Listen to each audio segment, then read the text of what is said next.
Hello बच्चों, कैसे हैं आप लोग। आशा करता हूं कि आप लोग अच्छे होंगे और अच्छी तरह अपनी पढ़ाई कर रहे होंगे।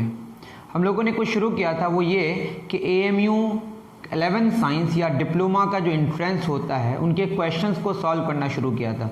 तो मैंने पहले फ़िज़िक्स पे काम करना शुरू किया है, क्योंकि मैं फ़िज़िक्स पढ़ाता हूँ और जो हमारे टीचर्स हैं वो अगर चाहेंगे तो शायद और भी सब्जेक्ट्स को वो पढ़ाएँ। ठीक है, तो फिज़िक्स के हम लोगों ने 2019-20 के सारे क्वेश्चंस को सॉल्व कर लिया है। अब बात करेंगे 18-19 के क्वेश्चंस को सॉल्व करेंगे। तो चलिए शुरू करते हैं 18-19 के क्वेश्चंस को। पहले हम लोग 9th को टच करते हैं, फिर 10th को। तो आज के इस वीडियो में हम लोग 2018-19 के फिज़िक्स के क्वेश्चंस जो AMU 11 साइंस या डिप्लोमा जो एंट्रेंस टेस्ट होता है उसमें पूछा गया है उनके 9 बेस्ड क्वेश्चन को सॉल्व करेंगे। तो शुरू करते हैं। पहला क्वेश्चन है, मैं कोशिश करूंगा कि जितने सारे क्वेश्चंस हैं वो डिस्क्रिप्शन में भी लिख दूं, लेकिन मैं अभी बोलता हूं और आप सुने कि क्या क्वेश्चन कहता है। सबसे पहला question,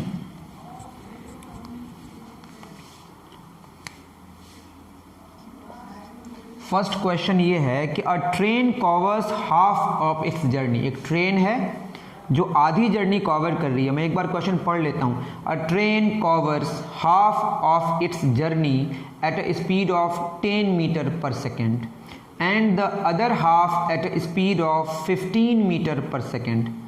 the average speed of the train during the whole journey is.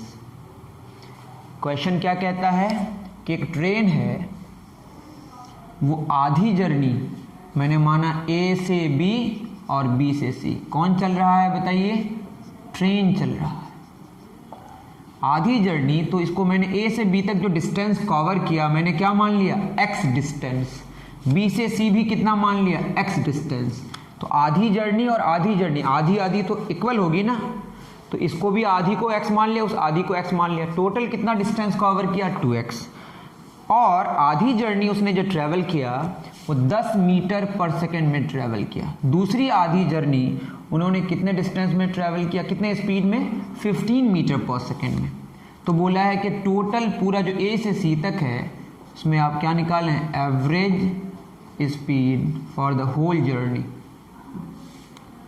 ठीक है, निकालते हैं। एवरेज स्पीड का क्या मतलब है कि आप यहाँ से अगर 100 किलोमीटर ट्रैवल किए और 1 घंटे में ट्रैवल किए तो बीच में कभी स्पीड कम हुई होगी, कभी ज़्यादा हुई होगी, लेकिन आपने 100 किलोमीटर 1 घंटे में ट्रैवल किया तो आपकी जो एवरेज स्पीड है वही हुई 100 kilometre per hour. Total distance covered बटे टोटल टाइम टेकन। इसका मतलब बिल्कुल ये नहीं है कि 10 और 15 आप जोड़ दें, 15 10 25 बटे 2 12.5 मीटर पर सेकेंड। ये गलत है। अगर मैं एवरेज स्पीड क्या लिखता हूँ, दोनों को जोड़ के 10 प्लस 15 बटे 2 ये देगा 12.5 मीटर पर सेकेंड। ये गलत है, ये एवरेज नहीं है, मीन हो गया। हमें एवरेज स्पीड निकालना है। एवरेज स्पीड का फॉर्मूला होता है टोटल डिस्टेंस कवर्ड बटे टोटल टाइम टेकन। तो आप याद रखें एवरेज स्पीड का फॉर्मूला टोटल डिस्टेंस कवर्ड बटे टोटल टाइम टेकन। तो ये फार्मूला हमेशा याद रखें। स्पीड का फार्मूला क्या होता है बताएं? डिस्टेंस बटे टाइम। तो क्या हो जाएगा? टाइम बराबर डिस्टेंस बटे स्पीड। आपको याद रखना है, ऐसा हम इस्तेमाल करेंगे। तो यहाँ पे जो टाइम लगेगा फर्स्ट हाफ जो जर्नी है उसकी, डिस्टेंस बटे स्पीड। डिस्टेंस कितना लिया हमने? x। स्पीड कितना है? 10। यहाँ पे टाइम कितना हो जाएगा बताएं? डिस्टेंस कितना? x बटे क्या होगा? 15। तो टोटल डिस्टेंस क्या हो गया बताएं? x plus x। Total time क्या होगा? x बटे 10 प्लस x बटे 15। x 2x, x कॉमन, 1 बटे 10 प्लस 1 बटे 15। x cancel, 2 divided by 1। 10 और 15 एलसीएम लेने की कोई ज़रूरत नहीं, ऐसा लिख सकते हैं 10 गुना 15, 10 10 कैंसिल, 15 प्लस 15 15 कैंसिल 10। तो हो जाएगा 2 into 10 into 15 divided by 10 plus 15, ऐसा लिख सकते हैं। तो आपकी जो एवरेज स्पीड आ गई वो क्या आ गई? मैं यहाँ अच्छे से लिखता हूँ 2 into 10 into 15 divided by 10 plus 15, that is 20 15 300 divided by 25। तो कितना हो जाएगा? 25 1 ज़ा 25, 5 2 ज़ा 50, 12 मीटर पर सेकेंड। ऐसे कितना आ रहा था 10 15 25 बटे 2 12.5, वो नहीं होगा, क्या होगा टोटल डिस्टेंस कवर्ड बटे टोटल टाइम टेकन। तो आप ये याद रखें, फॉर्मूला क्या हो जाएगा, अगर आपको डायरेक्ट फार्मूला लिखना हो तो ऐसा लिख सकते हैं एवरेज स्पीड का 2v1 v2 बटे v1 प्लस v2। ये फार्मूला आप कहाँ से समझ सकते हैं, यहीं से 2v1 v2 बटे v1 प्लस v2 डिराइव कीजिएगा तो ये आएगा। लेकिन कब, जब दो अलग अलग जर्नी में डिस्टेंसेस सेम हो, क्या सेम हो, और उसमें स्पीड्स अलग अलग हो, तब जो एवरेज स्पीड होगी वो कितनी आएगी 2v1 v2 बटे v1 प्लस v2। वरना आपको ये तरीका याद होना पड़ेगा। तो क्या होता है average speed, total distance covered बटे टोटल टाइम टेकन। आधी जर्नी 10 मीटर पर सेकंड में ट्रैवल किया, दूसरी आधी जर्नी 15 मीटर पर सेकंड में ट्रैवल किया, दोनों सेम होता तो एवरेज स्पीड भी वही आता, लेकिन अलग अलग है। एवरेज निकालने के लिए क्या करेंगे, टोटल डिस्टेंस बटे टोटल टाइम। आधी जर्नी का डिस्टेंस x मान लिया, दूसरी आधी जर्नी का डिस्टेंस भी x मान लिया। टाइम क्या होगा, डिस्टेंस बटे स्पीड, वहाँ से आप देख सकते हैं x बटे 10 या x बटे 15, total distance x plus x या x बटे 10 प्लस x बटे 15, x कॉमन ले लिया, उसके बाद ये हो गया।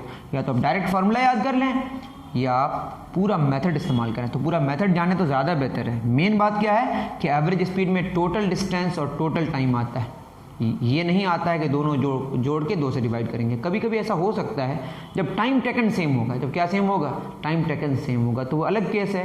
ऐसे क्वेश्चंस आएंगे तो ज़रूर सॉल्व करेंगे। अभी आप इसको नोट डाउन करें।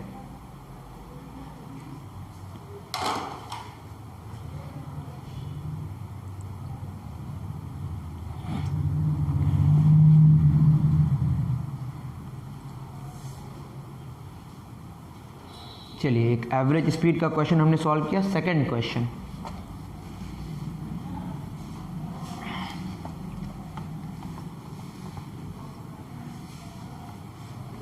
सेकंड क्या कह रहा है, अ मोटर बोट, क्वेश्चन सुन ले पहले, a motor boat starting from rest on a lake accelerates in a straight line at a constant rate 3 metre पर second square for 8 seconds. How far does the boat travel during this time. आपके पास question है तो आप निकालें, वरना मैं description में देने की कोशिश करूंगा।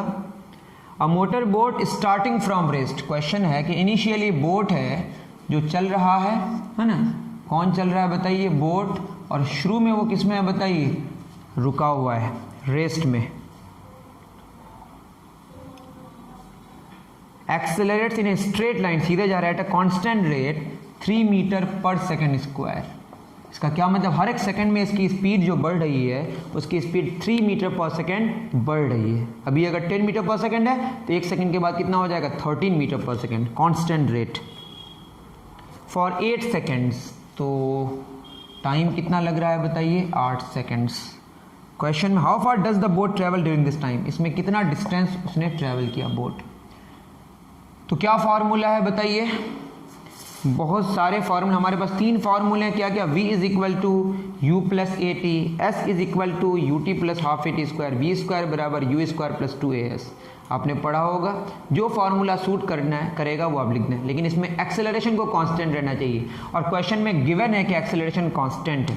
तो एस क्या होगा बताइए, you t plus half a t square, you कितना 0, टाइम कितना लग रहा है 8 प्लस हाफ, एक्सेलरेशन कितना 3, 8 का स्क्वायर, तो क्या हो जाएगा, तो 0 प्लस 3 इंटू 64 डिवाइडेड बाई 2, 2 3 जा 6, 2 जा, कितना इजी क्वेश्चन है, 96 मीटर डिस्टेंस ट्रेवल करेगा। One of the easiest question है। अब उतार लें इसको, कुछ भी नहीं है, बोट है, इनिशियली रुका हुआ था, उसमें एक्सेलरेशन प्रोड्यूस हुआ, हर एक सेकंड में इसकी स्पीड 3 मीटर पर सेकंड बढ़ रही है, तो 8 सेकंड के बाद वो कितना डिस्टेंस टोटल कवर कर लेगा, कितना डिस्टेंस कवर कर लेगा, 96 मीटर। कितना मीटर, 96 मीटर। नोट डाउन करें, फिर आगे बढ़ते हैं।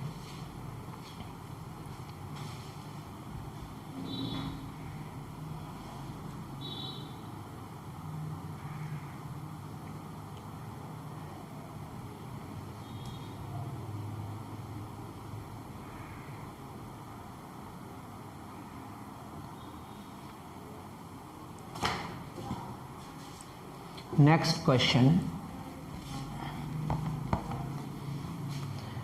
क्वेश्चन सुने, from the top of a building 40 metre tall. Question क्या है बताइए, from the top of a building 40 metre tall a boy projected a stone vertically upwards with an initial velocity of 10 meter per second. After how long will it pass through the point from where it was projected? G का value 10 metre per second square लेना है। तो question में कह रहा है, question ये कह रहा है कि 40 मीटर का टॉल बिल्डिंग, एक बिल्डिंग है, कितना मीटर टॉल है बताइए, 40 मीटर टॉल है। अ boy projected a stone vertically upward, यहाँ से ऊपर की तरफ एक स्टोन फेंका जा रहा है और वो स्टोन शुरू में इसकी स्पीड कितनी है 10 मीटर पर सेकेंड और जी का वैल्यू कितना लेने बोला है 10 मीटर पर सेकेंड स्क्वायर। तो ये स्टोन किधर जा रहा है बताइए, ऊपर जा रहा है और अर्थ इसको किधर खींच रही है, नीचे की तरफ। तो बॉडी का मोशन ऊपर की तरफ और फोर्स नीचे की तरफ, तो बॉडी की स्पीड घटेगी। बॉडी की स्पीड तो शुरू में कितना मीटर पर 10 मीटर पर सेकंड, एक सेकंड में कितनी घटाएगी 10 मीटर पर सेकंड। तो एक सेकंड के बाद ही इसकी स्पीड क्या हो जाएगी 0, उसके बाद फिर वापस आएगी। एक सेकंड जाने में, एक सेकंड आने में, कितने सेकंड लगेंगे 2 सेकंड। क्वेश्चन में बोला है कि जहाँ से प्रोजेक्ट करेगा वापस वहीं पर जब आएगा, फिर ऐसे प्रोजेक्ट वापस यहाँ पे आएगा, नीचे आएगा, लेकिन क्वेश्चन में बोला है जहाँ से प्रोजेक्ट करेगा वहाँ तक आने में कितना टाइम लगेगा। तो जाने में 1 सेकंड और आने में 1 सेकंड, ठीक है। जितना जाने के लिए टाइम लगता है उतना आने के लिए टाइम लगता है, याद रखना है अभी आपको। तो क्या होगा बताइए, v is equal to u plus a t. जब a से कहाँ जा रहा होगा b में, और यहाँ पे वेलोसिटी क्या हो गई है 0, जब नीचे से ऊपर जा रहा है। v कितना 0, u कितना 10 मीटर पर सेकंड, a g नीचे है, एक्सेलरेशन नीचे है, जा ऊपर रहा है तो u प्लस 10, बट a क्या होगा -10 इंटू टी। ये 10 मीटर पर सेकंड स्क्वायर है, g का वैल्यू -10 बराबर -10 T, T cancel, sorry 10 cancel, T कितना आ गया 1 सेकंड।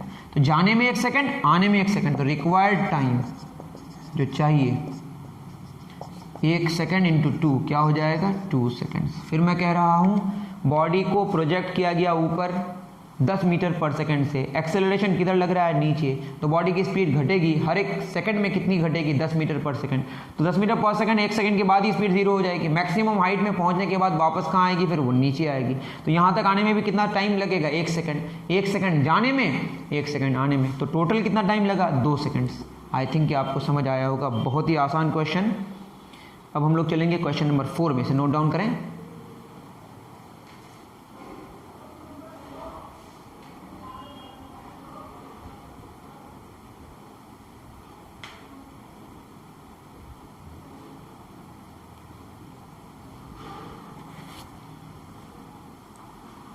चलिए 4 में क्या कह रहा है,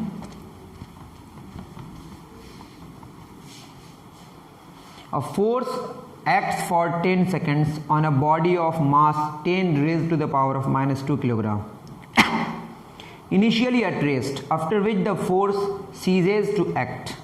फिर सुने, a force acts for 10 seconds on a body of mass 10 raised to the power of -2 kilogram initially at rest, after which the force ceases to act. The body traverses 0.5 meter in the next 5 seconds. The magnitude of the force is। Question में समझा रहा हूँ, एक body है जिसका मास कितना है 10 पे पावर -2 किलोग्राम, और इस पर एक फोर्स लग रहा है। मानते हैं कि A से B तक फोर्स लग रहा है, A से B तक फोर्स लग रहा है, ठीक है ना। और वो फोर्स जो लग रहा है कितना सेकंड्स तक लग रहा है बताइए, 10 सेकंड्स तक, ठीक है। इनिशियली एट रेस्ट, तो यहाँ पे वेलोसिटी कितनी है 0। ए से बी की अगर बात करें तो यू कितना है बताइए, ए टू बी, यू कितना है बताइए 0। टाइम कितना लग रहा है 10 सेकंड। यहाँ पे आके फोर्स लगना बंद हो गया, मतलब फोर्स का वैल्यू क्या कर दिया गया 0 कर दिया गया। यहाँ फोर्स है, यहाँ पे फोर्स नहीं है। और ये जो चला 0.5 मीटर चला, कितने सेकंड्स में 5 सेकंड्स में। बॉडी आगे भी जाएगा, उससे मतलब नहीं है, फ्रिक्शन वगैरह का कोई इन्वॉल्वमेंट नहीं है। हम फ्रिक्शन को इग्नोर किए या फ्रिक्शन है ही नहीं। तो यहाँ बॉडी रेस्ट में था, बॉडी में फोर्स लगा के 10 सेकंड तक चला वो, है ना। और उसके बाद यहाँ पे आके फोर्स हटा दिया गया। हटाने के बाद हर 5 सेकंड में वो 0.5 मीटर चल रहा है, यूं समझ जाए। आप ये ना समझे कि यहाँ पे जाके बॉडी रुक गई होगी, उससे मतलब नहीं है। बस इतना इन्फॉर्मेशन है कि 0.5 मीटर चला, लगा कितना 5 सेकंड। मतलब जब फोर्स नहीं लग रहा था तो 5 सेकंड में कितना चला 0.5 मीटर, तो 1 सेकंड में कितना चला 0.5 मीटर बटे 5 सेकंड हो जाएगा। ये हो जाएगा कितना बटे 5, तो ये हो जाएगा 0.1 मीटर 1 सेकंड में पर सेकंड। तो स्पीड कितनी हो गई यहाँ पे, ये हो गई 0.1 मीटर पर सेकंड, या 1/10 मीटर पर सेकंड, या 10 पे पावर -1 मीटर पर सेकंड।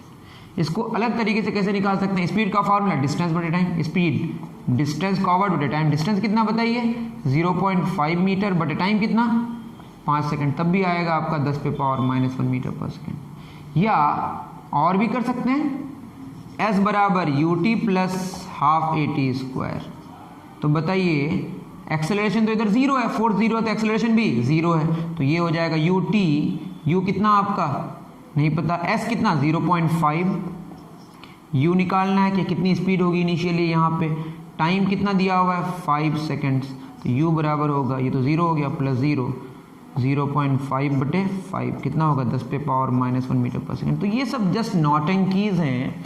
आप यूँ समझे कि यहाँ से यहाँ तक यूनिफॉर्म स्पीड में चला है, स्ट्रेट लाइन में, एक्सेलरेशन 0 है, तो आपकी स्पीड कितनी होगी डिस्टेंस बटे टाइम, बस कितनी आ गई 10 पे पावर -1 मीटर पर सेकंड। मतलब यहाँ से चलना जो शुरू किया, यहाँ से लेकर यहाँ तक टोटल 10 पे पावर -1 मीटर पर सेकंड, मतलब इतना यहाँ कितना 10 पे पावर -1 मीटर पर सेकंड। ये बात आप समझ रहे होंगे। तो u कितना हो गया बताइए 0, t 10 सेकेंड, और v कितना 10 पे power -1 metre per second. Force का formula mass into acceleration, m v minus u बटे t। मास कितना 10 पे पावर -2 किलोग्राम, v कितना 10 पे पावर -1 -0 बटे टाइम कितना लग रहा है 10 सेकेंड, 10 पे पावर -2 -1 -1 10 पे पावर -2 इंटू 10 पे पावर -2 10 पे पावर -4 न्यूटन। आराम से देखें, फोर्स का formula mass into acceleration. Acceleration कैसे निकालें आप देख सकते होंगे। पहले v निकालना पड़ा, v निकालने के लिए हमको ये पता है कि जब फोर्स नहीं लग रहा है तो 5 सेकंड में 0.5 मीटर चला है, मतलब यहाँ पे स्पीड कितनी हो गई 10 पे पावर -1 मीटर पर सेकंड, जो कि b से c तक चेंज नहीं हो रहा। वो कितना में चल रहा है 10 पे पावर -1 मीटर पर सेकंड में। तो इसी के इसके लिए फाइनल स्पीड हो गई, उसके बाद स्पीड चेंज नहीं हो रहा है क्योंकि फोर्स का वैल्यू 0 हो गया है, और 10 सेकंड तक a से b तक फोर्स लग रहा था, तो स्पीड u बराबर 0 था, 0 से कितना हुआ 10 पे -1 मीटर पर सेकंड। तो फॉर्मूला क्या एक्सेलरेशन का v माइनस u बटे t, मास गिवन है v आया हमारा 10 पे पावर -1, इनिशियली स्पीड 0 थी, टाइम कितना लगा 10, सॉल्व करके 10 पे पावर -1 0 कितना हुआ 10 -1 ही रहेगा, प्लस 1 ऊपर जाएगा -1 10 पे पावर -1 10 पे पावर -2 -4 न्यूटन। तो 10 raise to the power of -4 newton answer आया। आशा करता हूँ कि शायद आपको समझ आए, बहुत इजी था। 3 तरीके से आप निकालें, बस अगर आप दिमाग लगाएं तो समझ सकते हैं कि इधर यूनिफॉर्म स्पीड है, जो स्पीड पूरे में होगी वो स्पीड यहाँ पे भी होगी, ये फाइनल स्पीड होगी किसके लिए a से b तक। इनिशियली रेस्ट में था, फोर्स लगा 10 सेकंड तक, उसके बाद तो सारी कहानी आपको समझ आई होगी। चलिए आगे बढ़ते हैं।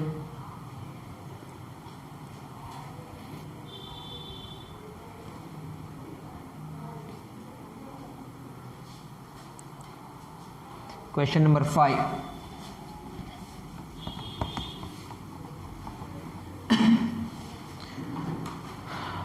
Two particles of masses, सुन लीजिए पहले, two particles of masses m1 and m2 have equal kinetic energies. The ratio of the magnitude of their momentum is.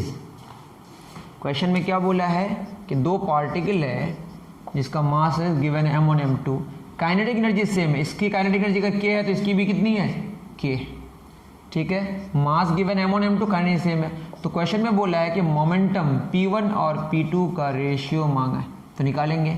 तो हमें पता है काइनेटिक एनर्जी का फॉर्मूला हाफ mv², तो कैसे क्या होगा मोमेंटम हाफ इंटू लिख सकते हैं mv² इंटू m से मल्टीप्लाई भी किए, m से डिवाइड भी किए, तो क्या हो जाएगा m², तो हाफ m²v² बटे m।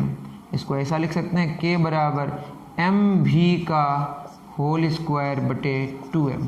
मास इंटू वेलोसिटी क्या होता है मोमेंटम, तो क्या होगा p² बटे 2m। ये फॉर्मूला हो गया काइनेटिक एनर्जी का, p² बटे 2m। काइनेटिक एनर्जी और मोमेंटम में एक रिलेशन आ गया। P क्या है? Momentum. P stands for momentum, mass into velocity. P क्या है बताइए? Linear momentum. इन्हीं का रेशियो मांगा। तो बताइए P स्क्वायर बराबर क्या हो गया? 2mk। तो P बराबर हो जाएगा 2mk स्क्वायर रूट। मांगा क्या है? P1 और P2 का रेशियो। P1 2m1k में कोई बदलाव नहीं आएगा, 2m2k में कोई बदलाव नहीं आएगा, एक साथ दे दिए square root. 2 cancel, k cancel, तो क्या होगा? Root m1 ratio root m2।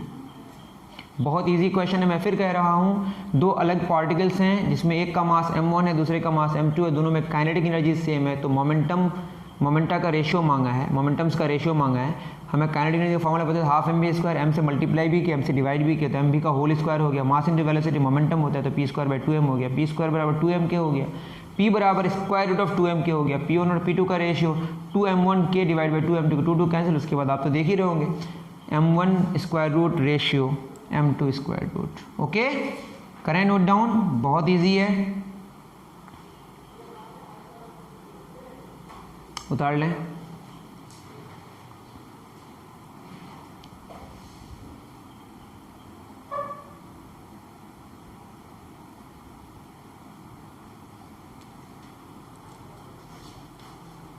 Question number 5 हो गया। क्वेश्चन नंबर 6 पढ़ें।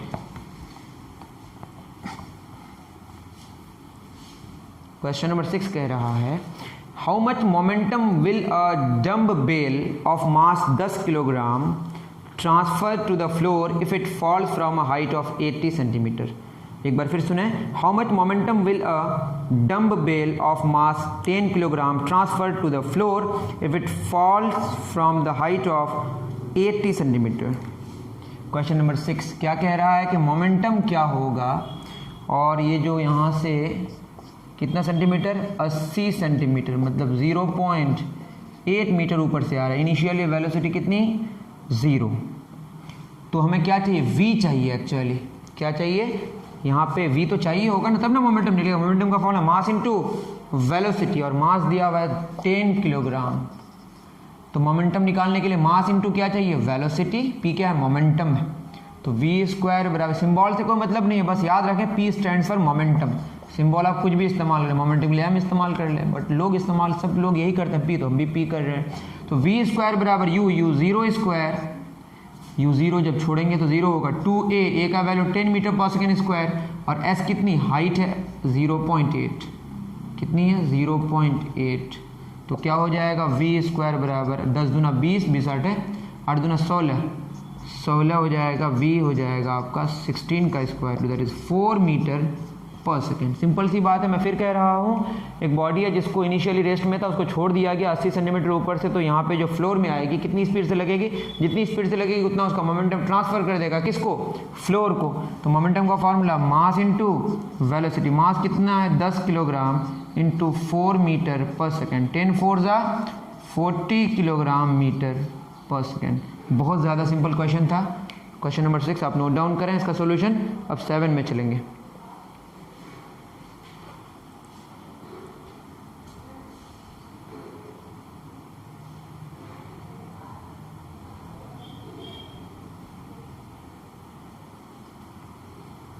चलिए, क्वेश्चन नंबर 7 क्या कहता है?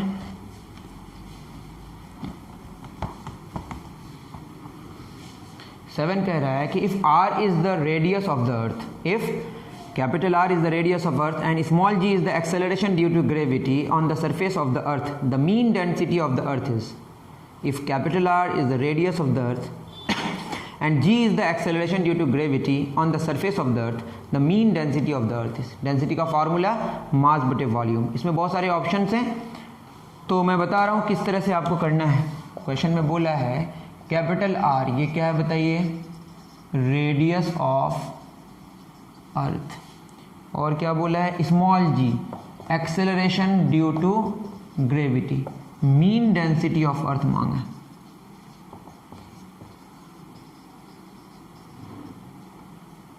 आपको पता होगा स्मॉल g का जो फॉर्मूला है वो कि कैपिटल G कैपिटल M बटे R स्क्वायर। सिंपल सा आप जानते होंगे फोर्स का फॉर्मूला क्या होता है, m इंटू जी, मतलब एक्सेलरेशन ड्यू टू ग्रेविटी वाला, capital G capital M small m बटे आर स्क्वायर। जब सरफेस ऑफ अर्थ में होगा, यहाँ पे कोई बॉडी है, दोनों के बीच का डिस्टेंस कैपिटल आर ही अप्रॉक्सीमेटली होगा, G M M by R square, दोनों के बीच का ग्रेविटेशनल फोर्स, वही वेट कहलाता है, mg, mm कैंसिल हो जाएगा, जी आ जाएगा। तो आप थ्योरी पढ़े होंगे, तो ये आप देख लें। ग्रेविटेशन में ये सब मैं पढ़ा दूंगा, अभी तक पढ़ाया नहीं है, वीडियो नहीं आया, ग्रेविटेशन भी शुरू हो चुका है। स्मॉल g बराबर क्या हो जाएगा, हमें क्या चाहिए, डेंसिटी। डेंसिटी का फॉर्मूला मास बटे वॉल्यूम, ठीक है, कोई बात नहीं है। हम ऐसा लिख सकते हैं g बटे कैपिटल G बराबर m बटे आर स्क्वायर। मास बटे हमें वॉल्यूम चाहिए, क्या चाहिए, मास बटे वॉल्यूम। चलिए चिंता न करें, g बटे g हम ये काम करते हैं, हाँ ठीक है कोई बात नहीं, ऐसे भी लिख सकते हैं। m बटे हमें क्या चाहिए, 4 बटे 3 पाई आर क्यूब, आर स्क्वायर तो पहले से था ही, इंटू आर स्क्वायर। आप ध्यान से देखें, मैंने 4 बटे 3 पाई आर क्यूब से डिवाइड किया है, और आर स्क्वायर पहले से था। 4 बटे 3 पाई आर क्यूब क्या वॉल्यूम है, क्या है ये, इतना से डिवाइड करेंगे तो इतना से मल्टीप्लाई भी करना पड़ेगा। इतना से अगर डिवाइड किया तो इतना से क्या करना पड़ेगा, तो 4 बटे 3 पाई आर क्यूब, इतना से मल्टीप्लाई भी करना पड़ेगा। मैं फिर कह रहा हूँ, m बटे आर स्क्वायर पहले से था, मैंने क्या मास बटे वॉल्यूम लिया, मतलब वॉल्यूम का formula, volume of sphere 4/3 pi R cube, इतना से डिवाइड भी किया, इतना से मल्टीप्लाई भी किया, तो ये हमारा क्या हो गया, मास बटे वॉल्यूम, डेंसिटी हो जाएगी। आप इसको ध्यान से देखें, ये वाला अगर मैं देखूँ, इस पूरे को यहाँ लेके आऊँ, तो स्मॉल ये क्या हो जाएगा, जो जो चाहिए मैं इस पार्ट रख लेता हूँ, ये आर स्क्वायर और आर क्यूब, एक आर बचेगा बस, ये 3 नीचे है, यहाँ आ जाएगा 3 स्मॉल g, ध्यान से देखें 3 नीचे है, यहाँ आ गया, बटे पाई आर कैपिटल जी, बटे पाई आर कैपिटल जी बराबर क्या हो गया, मास बटे ये वॉल्यूम है, मास बटे वॉल्यूम, मास और ये क्या वॉल्यूम, तो क्या हो जाएगा, मास बटे वॉल्यूम, ये डेंसिटी हो गई, तो डेंसिटी बराबर हो गया 3g बटे पाई, हमारा कुछ 4 छूट रहा है शायद, ये 4 पाई होगा, यहाँ 4 पाई, 3g बटे 4 पाई आर जी, ये आपका आ गया डेंसिटी, 3g बटे 4 पाई आर जी, बिल्कुल आ रहा है। फिर मैं कह रहा हूँ g बराबर कैपिटल जी कैपिटल m बटे आर स्क्वायर, जहाँ से इसका वैल्यू 9.8 मीटर पर सेकंड स्क्वायर आता है। हमने क्या किया, g कैपिटल जी को यहाँ नीचे लेके आ गया, m बाई आर स्क्वायर है, यहाँ पे हमको मास बटे वॉल्यूम चाहिए, तो 4/3 पाई आर क्यूब से डिवाइड भी किए, उतना से मल्टीप्लाई भी किए, यहाँ से आर स्क्वायर आर क्यूब में आर स्क्वायर कैंसिल, आर बच गया। उसके बाद मैंने क्या किया, यहाँ 3 नीचे, 3g बटे 4 पाई आर नीचे कर दिए, 3g बटे 4 पाई आर, और कैपिटल जी तो नीचे था ही, तो ये फार्मूला आ गया। मास बटे वॉल्यूम क्या होता है, डेंसिटी, तो डेंसिटी का फार्मूला हो गया 3g बटे 4 pi capital R capital G. यहाँ पे ऑप्शन के अकॉर्डिंग मैंने ऐसा किया, क्योंकि ऐसा ऑप्शन था तो ऐसे ही निकालना था। समझ, आपको समझ में आया होगा ऐसा मुझे लगता है, नहीं समझ आया तो कमेंट सेक्शन में लिखें, फिर मैं करा दूंगा, इसमें क्या है। चलिए इसको उतारें, फिर आगे बढ़ते हैं।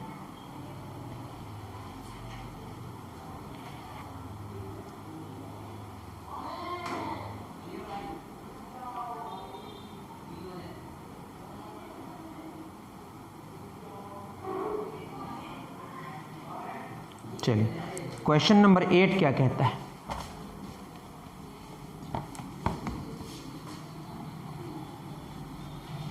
क्वेश्चन नंबर 8 कह रहा है कि a block of wood is kept on a table top, the mass of a wooden block is 5 kilogram and its dimensions are 40 centimetre into 20 centimeter into 10, 40 centimeter by 20 centimeter by 10 centimeter. Find the pressure exerted by the wooden block on the tabletop if it is made to lie on the tabletop with its sides of dimension 20 centimeter by 10 centimeter. Question में क्या बोला है बताइए, question में बोला है एक block of wood is kept on a table top, the mass of the wooden block is 5 kilogram. तो ये अगर रखा हुआ होगा तो कौन फोर्स लगा रहा होगा, अर्थ। जो फोर्स लगेगा वो क्या होगा बताइए, mass into acceleration due to gravity. Mass 5 kilogram है, एक्सेलरेशन लेने बोला है 10 मीटर पर सेकेंड स्क्वायर, तो क्या हो जाएगा 5 10 जा 50 न्यूटन लगेगा, ठीक है। और बोला है कि जो, चूँकि हम अलग अलग तरीके से रख सकते हैं ना, तो जो सरफेस के साथ कांटेक्ट में है उसका डायमेंशन गिवन, तो एरिया हो जाएगा 20 सेंटीमीटर इंटू 10 सेंटीमीटर पर मीटर स्क्वायर में आंसर दिया हुआ है, तो उसको 20/100 मीटर इंटू 10/100 मीटर कैंसिल हो जाएगा हमारा। क्या हो जाएगा बताइए, 2 डिवाइडेड बाई 100 0.02 मीटर स्क्वायर। तो प्रेशर चाहिए, प्रेशर का formula force divided by area, normal force होना चाहिए और ये नॉर्मल ही लगेगा, ठीक है। फोर्स क्या हो जाएगा 50 न्यूटन बटे 0.02 metre square, that is 50 newton per metre square, that is 2500 newton per metre square. बहुत इजी क्वेश्चन था। फोर्स का फॉर्मूला, प्रेशर का फॉर्मूला फोर्स बटे एरिया, फोर्स तो हमारा mg होगा, एरिया दिया हुआ है कि कौन सा सरफेस कांटेक्ट में, जो कांटेक्ट में होगा उस सरफेस का एरिया होगा बस। और कौन सा फोर्स, नॉर्मल फोर्स, और यहाँ हॉरिजॉन्टल में अगर रखा हुआ, हॉरिजॉन्टल लगा हुआ है तो नॉर्मल फोर्स ही होगा, क्योंकि अर्थ उसको उस सरफेस में नॉर्मली ही फोर्स लगाता है अगर हॉरिजॉन्टल प्लेटफॉर्म में रखा हुआ है बॉडी तो। ओके, बहुत ईजी है, इसको नोट डाउन करें।